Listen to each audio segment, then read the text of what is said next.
This week's episode is brought to you by the Communicore Weekly web store. Visit it at communicoreweekly.spreadshirt.com, including the brand new design, the Sup Corey shirt. Man, she's going to love that one. Communicore Weekly, come on and get geeky with 5 around boats and 5-legged goats. Communicore Weekly, you might get some freaking. You waited all week, I'm sure you already know this. Greatest online show.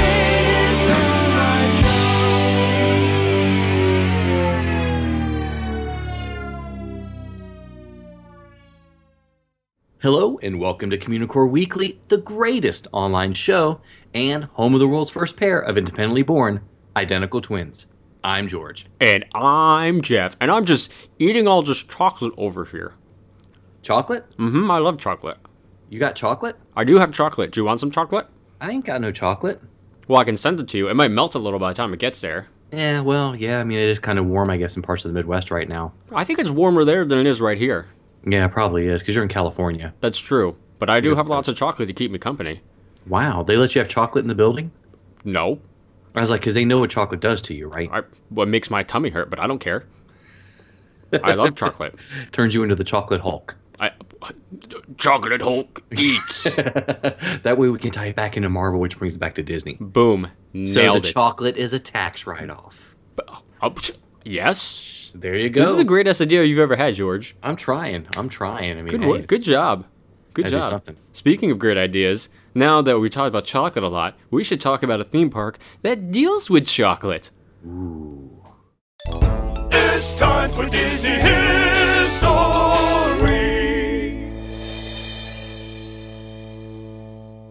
I was talking about chocolate a lot in the intro because we are going to be talking about Hershey Park right now. Yay! And for those of you who don't know, Hershey is also the name of a chocolate bar.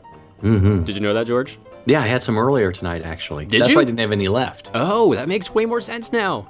Yep. Okay. Yep. Because So- I live with the Chocolate Monster. He's 11. Oh, fair enough. Fair enough. Yeah. Mine's 12, so it makes sense to me.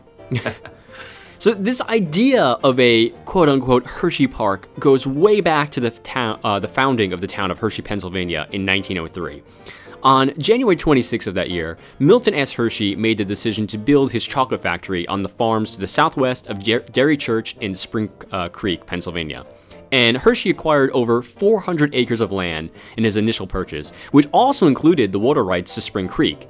Now, having control of these water rights, Hershey also gained control of Breck's Dam, which he wanted to be converted into a lake for boating and other purposes for the recreation of the town and his employees at the factory. Though it took some time due to the construction of the factory and the town itself. I mean, I don't know the last time I... You can't just build a town in a day. Yeah. Hershey Park opened on April 24th, 1907, with a baseball game played on the new athletic field as Mr. Hershey and his wife, Catherine, watched from the grandstand. Hershey Park's original appeal was its simplicity. It was an ideal spot for picnicking, boating, and canoeing. The park was landscaped with graceful trees and wooded groves that provided a shady retreat for thousands of people without being crowded, like Disneyland's 60th 24-hour event. The original main buildings, a rustic bandstand and pavilion, served as a stage for vaudeville and theater productions. On July 4th, 1908, a merry-go-round was installed and opened, and an amphitheater was constructed adjoining the pavilion and was described as a model of excellence. It was one of the most acoustically perfect buildings of its kind. The amphitheater offered a 1,500 tiered seats on a sloping hillside, and the entrance sign read, "Ye who enter here, leave dull cares behind." We got to turn that into a Communicore Weekly service mark somehow. Those who listen to us, I'm sorry. Flush on their own terms. That's it. Boom. We'll just Nailed go with it. that. Okay. So back to Hershey. The 1909 operating season saw the addition of 2 bowling alleys, a tennis court, a large band shell, and a photography gallery. In addition, the scenic railroad was completed and offered guests a relaxing ride through the picturesque area. In July of 1912, William H. Densel of Pennsylvania, known as the Great Flying Horse Manufacturer, built a $15,000 carousel. And the carousel was described as the most magnificent and up-to-date carousel in this part of the country, as well as one of the largest. That's a long description. That's for a very long, yeah. So the carousel was 50 feet in diameter and featured 53 animals, including pigs and rabbits and lions and ostrich and deer and goats, not five-legged ones, giraffes, bears, and 2 chariots. Not a fire, just regular chariots. The goats would have had a pole sticking out of them, right? I guess that counts as a 5th leg. Maybe? Kind okay, of. anyway. So almost every year after that, something new was added to the park, such as a dance pavilion, one of it was known as the Starlight Ballroom, a new stage to accommodate the big band era, a new convention hall, which later became the Hershey Museum, the Hershey Park Cafe, and the Hershey Zoo, which I'm thinking, yeah, chocolate world, chocolate animals. It's going to be perfect. No, that's not what it is, George. That's not? No. Oh. So they had like real animals? Yeah, like real animals. Well, they ate chocolate and drank chocolate milk, right? Yeah, well, we'll go with that. Sure. Okay. That's what they like. Right. Sounds good. So, to celebrate the 20th anniversary of the community in 1923, Milton Hershey gave a present to the town in the form of the Wildcat, a new roller coaster. Hershey ordered the roller coaster from the Philadelphia Toboggan Company. And he actually chose not to purchase the roller coaster outright, but he rented the land that the ride was built on to the Philadelphia Toboggan Company. The ride opened on June 23, 1923, and it was called the Joy Ride, and it was later changed to be named the Wildcat several years later. So the Roaring Twenties brought even more new rides to Hershey Park, including a small Ferris wheel, the aeroplane swing with, quote, electric lights and streamers, and the scooter with a K. In 1933, new Hershey Park attractions included the Bug, a funhouse, the Mill Chute water flume ride, and the Penny Arcade. The Wildcat roller coaster was renovated in 1935. Its dips were built up, and the curves were steeply banked.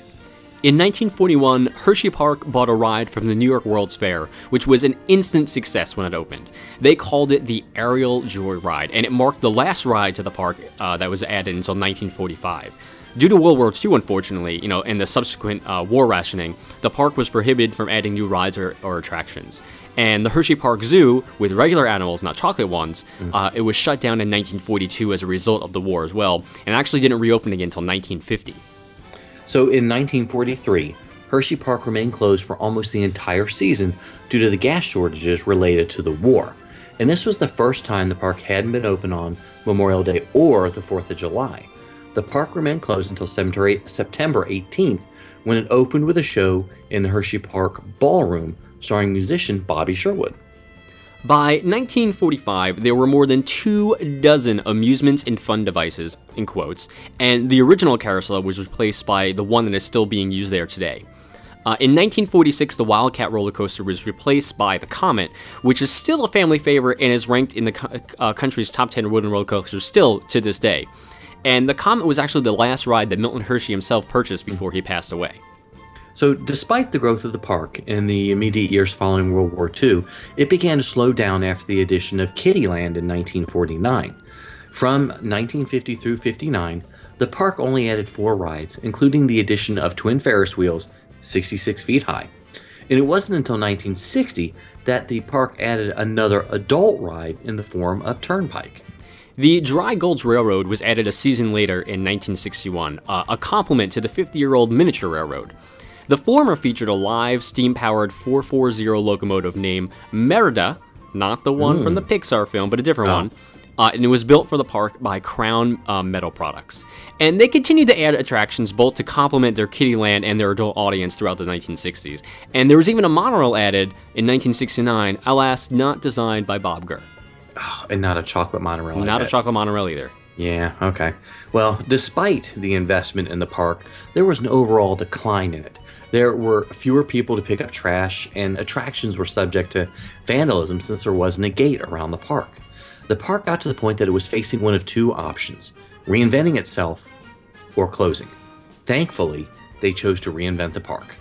So, in 1971, the first phase of a 5-year redevelopment campaign began the conversion from Hershey Park as a regional amusement park to Hershey Park, one of America's most popular theme parks.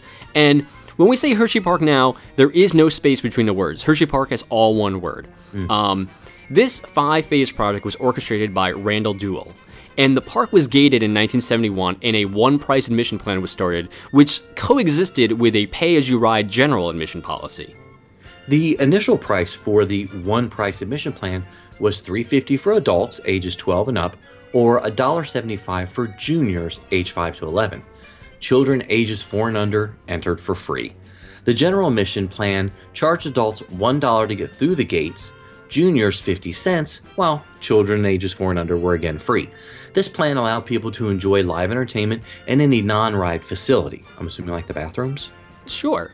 I guess, okay. So if they wanted to ride rides, they had to purchase tickets, just like any season prior. This was the only season the park had the general admission plan. Also, the park now had 5 entrances as opposed to just 1 that they had in previous years. That's insane to think about, isn't it? Epcot has 2. Yeah, which entrance we're going to meet at?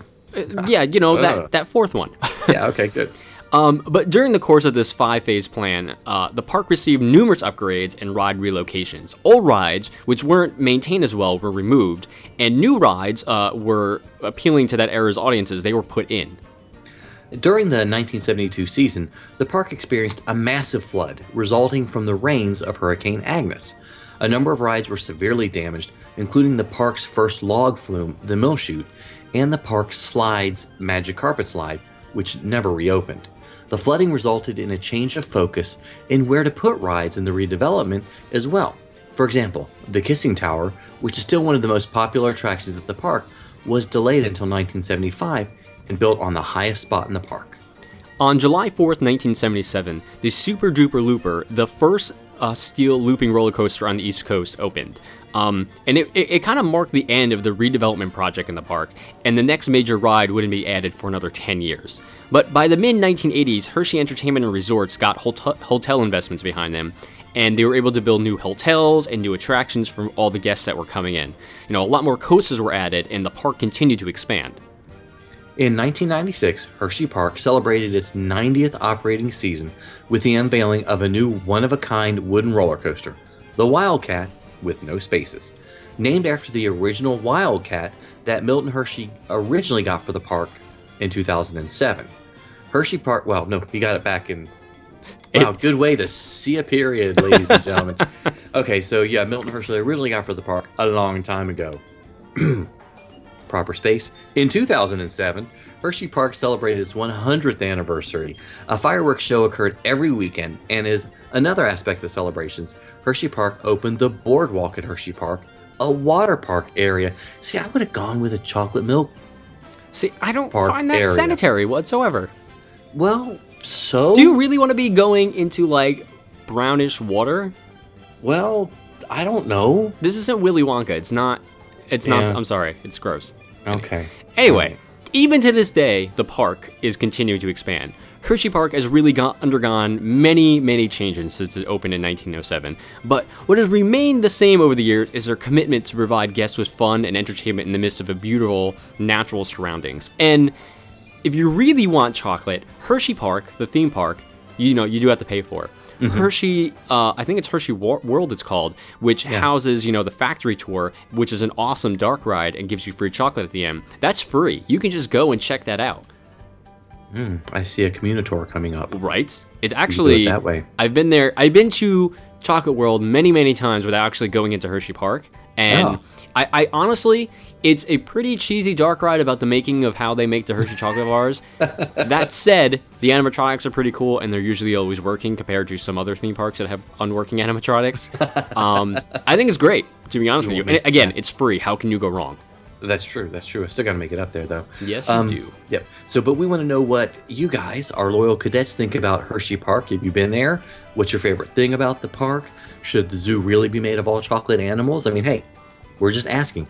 Give us a call on the Communicore Weekly Goat line at 424-785-4628.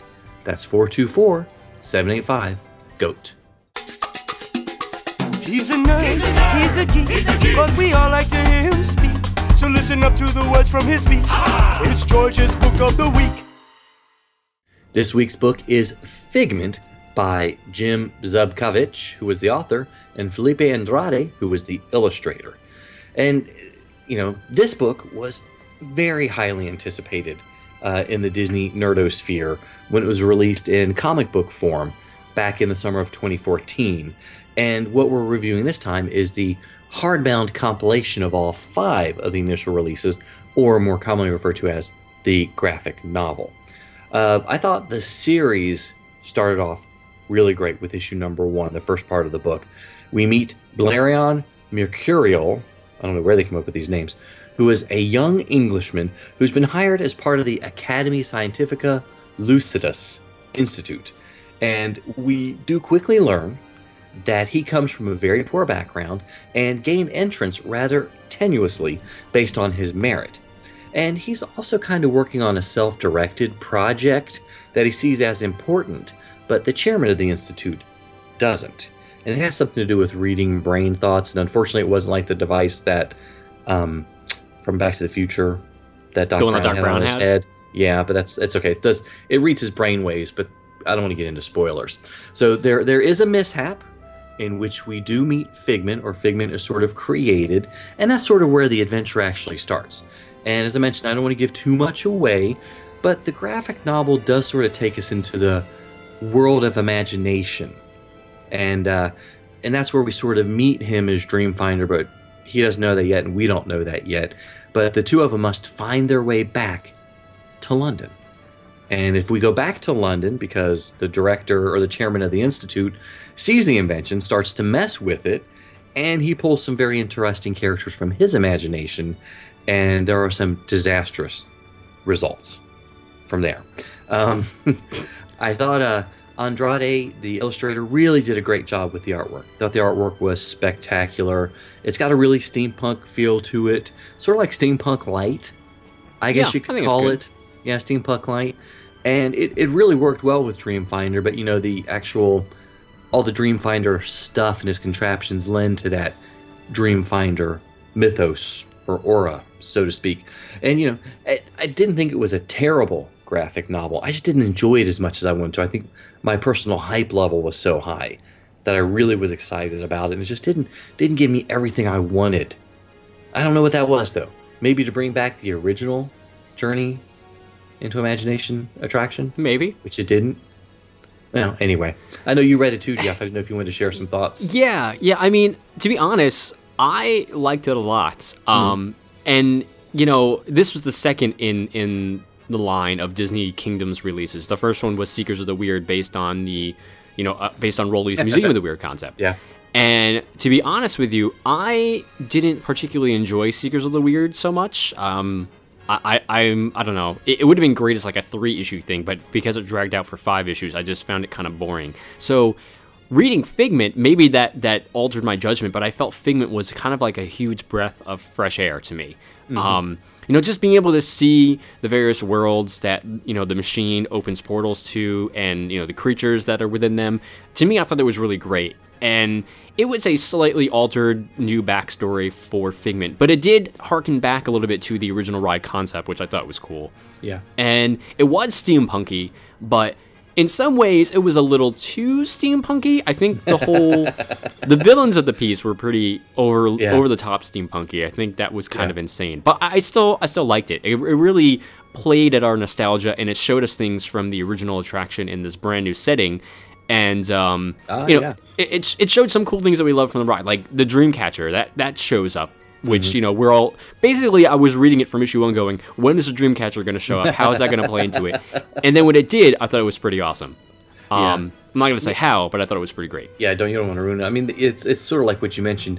It does sort of follow a lot of what happened on the ride through the graphic novel. Yeah, exactly. With visiting different areas of the ride, not per se, but you get the general theme of the ride itself. Yes. Yeah. I mean, I liked it. I've been spending a lot of time reading Marvel Unlimited, so going back and reading the early Avengers and the Iron Man, the new Star Wars stuff, and you can really see the difference in how graphic novels and comics have changed.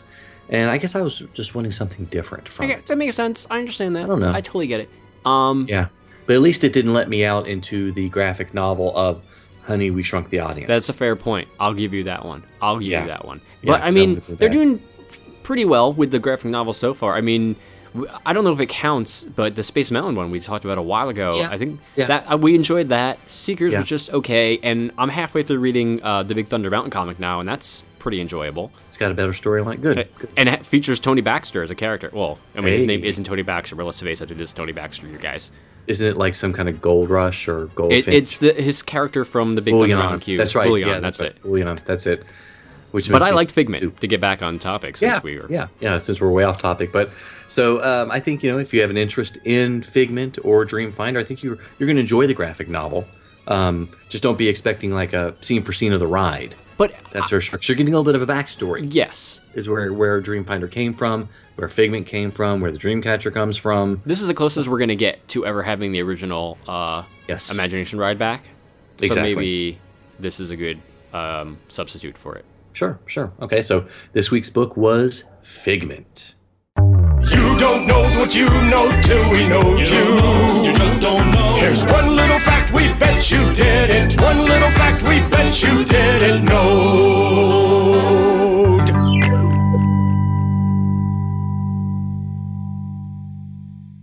So the master planning of Walt Disney World took 7 years, with 52 months of actual construction, which turns out to be 4.3 years. Now we know you. Sometimes you might see it, sometimes you don't. Hey, look, what's that? It's a five-legged goat. Disneyland is turning 60, and man, she is looking good for her age. Was that weird? No, because I'm thinking in theme park years, how old does that make her? I don't know, but still looks pretty good. Yeah, I'm not that's gonna true. lie. Had a little bit of work done. A little bit of work done, but hey, haven't we all? Well, yeah, anyway. Anyway, so as part of the celebration, the Disneyland Resort has added 3 new shows to its nighttime lineup, including the brand new Paint the Night Parade. Now, of course, with anything celebrating the history of the park, there are bound to be some tributes hidden within it. So if you look closely at Tinkerbell's wand during the parade, you'll see a light at the tip of it. Now, supposedly, according to one of our inside sources, that light was in the original Main Street Electrical Parade. That singular light, That's pretty darn cool. one light, that's it though. That's pretty cool. The One rest of them little light. are now in our living rooms. One little light from the Main Street Electrical. No, okay. That kind of never mind. works.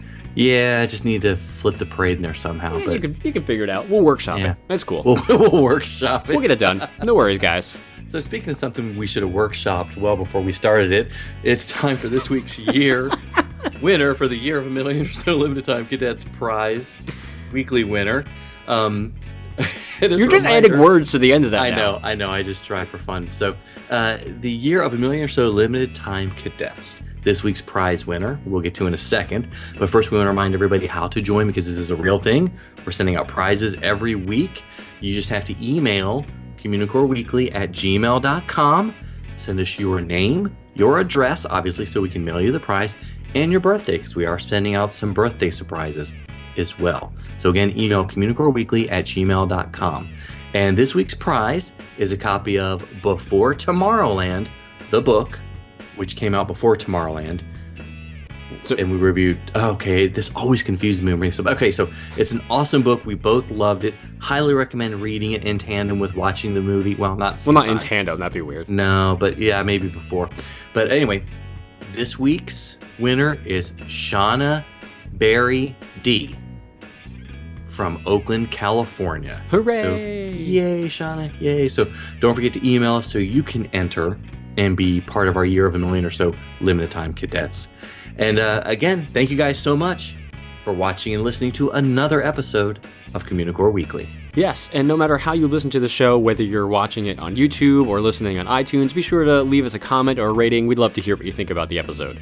And again, email us at communicoreweekly@gmail.com to enter our prize or just to say, hey, what's up, Corey? What's up, Corey? Anyway, also like us on Facebook at facebook.com/Communicore Weekly. And follow us on Twitter and Instagram. I'm at Imaginerding. He's at Jeff Heimbuck. And of course, give us a call on the Communicore Weekly Goat line at 424-785-4628. And visit CommunicoreWeekly.com, our website. Visit the Communistore, where you can pick up a copy of Communicore Weekly, the musical. Huh? You still need to buy a copy of that? Or you can get great shirts at communicoreweekly.spreadshirt.com. And of course, if you want your official cadet membership card and some stickers, send us a self-addressed stamped envelope to Communicore Weekly, P.O. Box 432, Orange, California, 92856, and I will get it out to you right away. And if you'd like to experience some extra parts at Communicore Weekly, like some demos of songs or other videos, support us on patreon.com at patreon.com/Communicore Weekly. And for Jeff Heimbuck, I'm George Taylor. And for George Taylor, I'm Jeff Heimbuck. Thanks so much for listening, guys and gals. We'll see you next time on Communicore Weekly, the greatest online show.